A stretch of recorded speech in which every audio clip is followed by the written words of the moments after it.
রাধে রাধে। আপনার প্রতিটা কর্ম অপেক্ষা করছে আপনার জন্য একটা নরক। জানেন কি রৌরব কিভাবে শাস্তি দেয়?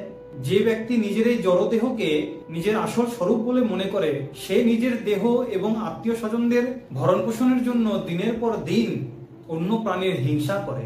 সেই ব্যক্তি প্রাণী হিংসা জনিত পাপের ফলে রৌরব নরক প্রাপ্ত হয়। এই যে জীবনটা পেয়েছি, এই জীবনে হিংসা পরায়ণ ব্যক্তিরা অন্য প্রাণীদের যন্ত্রণা দেয়। মৃত্যুর পর সে যখন তার কৃত কর্মের ফলে যম যাতনাকে প্রাপ্ত করে, তখন সেই সকল প্রাণী যাদের হিংসা করা হয়েছে তারা রৌরব নামক প্রাণী হয়ে সেই ব্যক্তিকে পীড়া দেয়, যন্ত্রণা দেয়। পণ্ডিতেরা এই জন্য এই নরককে রৌরব নরক বলেছেন। এই রৌরব নামক প্রাণীরা এই পৃথিবীতে কিন্তু তাদের দেখা যায় না, কারণ তারা সাপের থেকেও বড় হিংস্র। এই জন্য যখনই কোনো কর্ম করবেন সেটা ভেবেচিন্তে করা উচিত। আমাদের এই সনাতন ধর্মে এরকম আরো নরকের কথা বলা রয়েছে। আপনারা যদি এই নরকের প্রকারভেদের সৃষ্টি দেখতে চান, চ্যানেলটি সাবস্ক্রাইব করে দেবেন। রাধে রাধে।